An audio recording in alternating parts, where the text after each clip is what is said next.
بسم اللہ الرحمن الرحیم الحمدللہ رب العالمین والصلاة والسلام علی سید المرسلین وخاتم النبیین وعلی آلہ وصحبہ اجمعین ومن تبعہم بإحسان ودعا بدعوتہم الی یوم الدین اما بعد فاعوذ باللہ من الشیطان الرجیم بسم اللہ الرحمن الرحیم کنتم خیر امۃ اخرجت للناس تأمرون بالمعروف وتنہون عن المنکر وتؤمنون باللہ۔ حضرات اساتذہ کرام اور طلبہ عزیز، اگر دنیا میں ایک علمی کوئز کمپٹیشن منعقد کیا جائے، تعلیمی مسابقہ، اور اس مسابقے میں شرکاء و مسامعین سے صرف ایک سوال کا جواب مطلوب ہو، ایک سوال کا مسابقہ ہو، کوئز کمپٹیشن ہو، اور سوال یہ ہو کہ پوری کائنات میں اللہ کی سب سے محبوب شے کیا ہے؟ پوری کائنات میں اللہ کی سب سے محبوب شے کیا ہے؟ تو قرآن و سنت کی روشنی میں اور پوری تاریخ انسانی کی روشنی میں صرف اس کا ایک لفظ کا جواب دینے والا بھی اس کمپٹیشن میں پاس ہوگا اور اس مسابقے کو جیتے گا، جو یہ جواب دے کہ دعوت۔ دعوت سے مراد یہاں میری غیر ایمان والوں میں ایمان کی دعوت کا مفہوم بہت بڑا ہے۔ اعمال کی دعوت بھی بڑی محبوب ہے اللہ کی، اور بہت محبوب عمل ہے، اور ہم سب اس کے مکلف بنائے گئے، لیکن اس سوال کا اصل جواب غیر ایمان والوں میں ایمان کی دعوت ہے۔ اور اس کی دلیل میرے پاس یہ ہے کہ ہم سب جانتے ہیں کہ ساری مخلوقات میں سب سے محبوب مخلوق ہے انسان، اشرف المخلوقات کہلاتا ہے، اور سارے انسانوں میں سب سے محبوب ہیں انبیاء، اور سارے انبیاء میں سب سے محبوب ہیں اللہ کے حبیب جناب رسول اللہ صلی اللہ علیہ وسلم۔ اس میں ذرا برابر کسی کو شک نہیں ہے، اللہ کو کتنی محبت ہے اپنے نبی سے، اپنے حبیب سے۔ اس پس منظر میں جب قرآن پڑھتے ہیں تو ایک عجیب وجد کی سی کیفیت آتی ہے۔ مدینہ منورہ میں صورتحال یہ ہے کہ وہاں عجیب اللہ تعالیٰ نے اپنے نبی اور نبی کی وجہ سے، محبت میں تعلق کی وجہ سے، مدینہ مکہ کی بالکل فضا بالکل الگ الگ ہے دونوں جگہ کی۔ وہاں کے ٹیکسی والوں سے بات کریں گے، مدینہ منورہ جا کر مدینہ منورہ کی ایئر لائنز کے آفس میں جائیں گے تو بالکل الگ مکہ والوں سے بالکل ایک الگ لگتا ہے وہاں پر۔ حتیٰ کہ ائمہ جو متعین کیے جاتے ہیں شاید وہاں اس کا خود خیال نہیں کرتے وہ اس بات کا، لیکن وہ ان کی آواز میں بہت سکینت، بہت ٹھہراؤ، بہت جھکاؤ، بہت دباؤ، اس طرح ہوتا ہے مدینہ منورہ کا۔ مکہ معظمہ کے جو ائمہ ہیں وہ خوب اوپر بڑھتے بھی ہیں، اوپر کو جاتے بھی ہیں، نیچے کو جاتے ہیں، سبھی صورت ہے بس۔ یہاں آرام فرما ہے محمد، ہوا و تم دبے پاؤں گزرنا والی بات، ایسا لگتا ہے ہوا بھی آہستہ آہستہ چل رہی ہے وہاں پر، صورتحال یہ ہوتی ہے وہاں پر۔ تو وہاں جب وہ مدینہ منورہ کے وہ انتہائی جو ہے سنجیدہ اور دبی ہوئی اور مروبیت کی آواز میں قرآن مجید پڑھتے ہیں، اور جب وہ آیات پڑھتے ہیں جس میں اللہ تعالیٰ اپنے نبی سے خطاب کر رہے ہیں، تو ہمارا ایمان ہے اللہ کے نبی صلی اللہ علیہ وسلم اپنی قبر میں حیات ہیں، ایسی ایک عجیب سی کیفیت ہوتی ہے کہ اللہ کے نبی صلی اللہ علیہ وسلم کا کیا حال ہوتا ہوگا، لطف میں اور سرور میں، وجد میں اور مزے میں۔ ایسا لگتا ہے جب نبی کی طرف قرآن جو ہے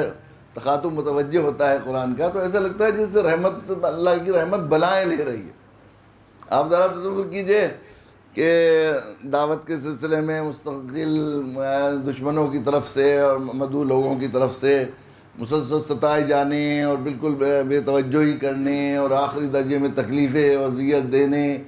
کے سلسلے میں اللہ کے نبی صلی اللہ علیہ وسلم بہت ہی شکستہ دل ہو کر چادر اوڑھ کر لیٹ جاتے ہیں، منہ ڈھک کے لیٹے ہوئے ہیں، ذرا غمگین ہیں، متفکر ہیں۔ کیسی محبت سے اللہ تعالیٰ آواز لگاتے ہیں، کیسا وہ کیفیت عجیب سی طاری ہوتی ہے۔ یا ایھا المزمل قم یا ایھا المدثر قم فانذر وربک فکبر وثیابک فطہر والرجز فاہجر ولا تمنن تستکثر۔ اے چدریا اوڑھے ہوئے محبوب، ایک کمبل اوڑھے ہوئے محبوب، ذرا رخ سے اپنے نقاب تو ہٹائیے، ایسا لگتا ہے جیسے اللہ فرما رہے ہیں ذرا دیدار کرنا چاہتے ہیں تمہارا، کہاں تم، ایسا لگتا ہے۔ بہت زیادہ شکستگی میں جب بہت دل ٹوٹا ہوا ہے، کیسی تسلی، فاصبر لحکم ربک فإنک بأعیننا، آپ اپنے رب کے حکم سے صبر کیجئے، آپ تو ہماری اکھیوں میں ہیں،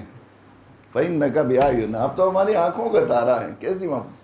آپ غور کیجئے سورہ حجر میں اللہ تعالیٰ قوم لوط کی انتہائی کری، انتہائی بری حرکت کا انتہائی جلال کے ساتھ ذکر فرما رہے ہیں، اور نبی کی طرف خاتون متوجہ ہوتا ہے تو کیا فرماتے ہیں اللہ، کیسا جملہ ہے، لَعَمْرُكَ إِنَّهُمْ لَفِي سَكْرَتِهِمْ يَعْمَهُونَ. آپ کی جان کی قسم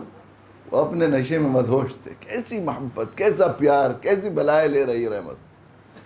ایسے نبی جن کو ساری کائنات سے زیادہ اللہ کو ان سے محبت ہے،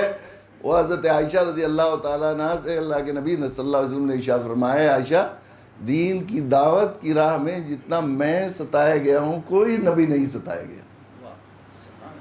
وہ اپنے نبی صلی اللہ علیہ وسلم کو بلی چڑھا دیا دعوت پر.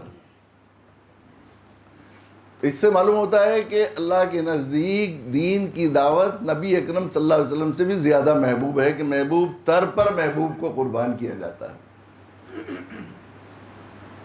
اپنے نبی سے بھی زیادہ محبوب ہے. اور یہ جو میں کہہ رہا تھا کہ غیر ایمان والوں میں ایمان کی، اللہ کے نبی صلی اللہ علیہ وسلم کو جو بھی مشکلیں، جو بھی پریشانیاں، جو بھی دقتیں، جو بھی مصائب آئے، وہ صرف غیر ایمان والوں میں ایمان کی دعوت کے سلسلے میں آئے.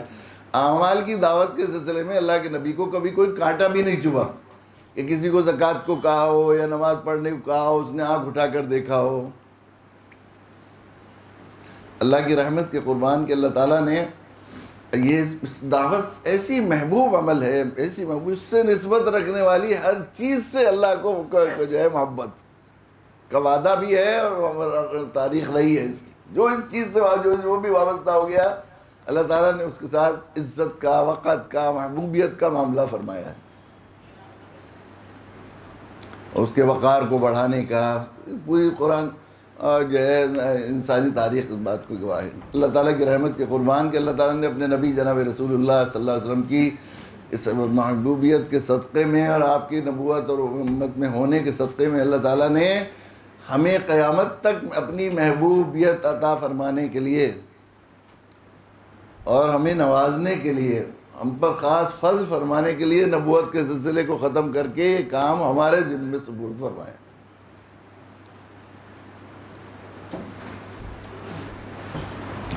یہ اللہ تعالیٰ کا غائب درجے کا احسان ہے ہمارے اوپر. یہ جو جتنا زیادہ اس سے وابستہ ہوتا چلے جائے گا، اللہ کے یہاں محبوبیت اور مقبولیت کے دروازے اس کے لیے کھلتے چلے جائیں گے. میں نے بہت زمانے پہلے جو ہے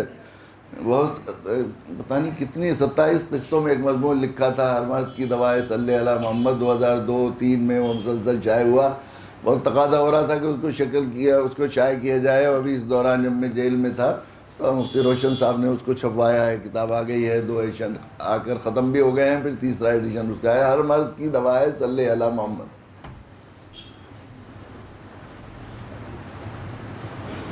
اس میں جہاں یہ بات بھی عرض کی ہے قرآن مجید کے حوالے سے، احادیث شریفہ کے حوالے سے اور دوسرے اس کے حوالوں سے جو ہے تاریخی واقعات اور خود اپنی زندگی کے چھوٹے چھوٹے تجربات کے حوالے سے یہ بات عرض کرنے کی کوشش کی ہے کہ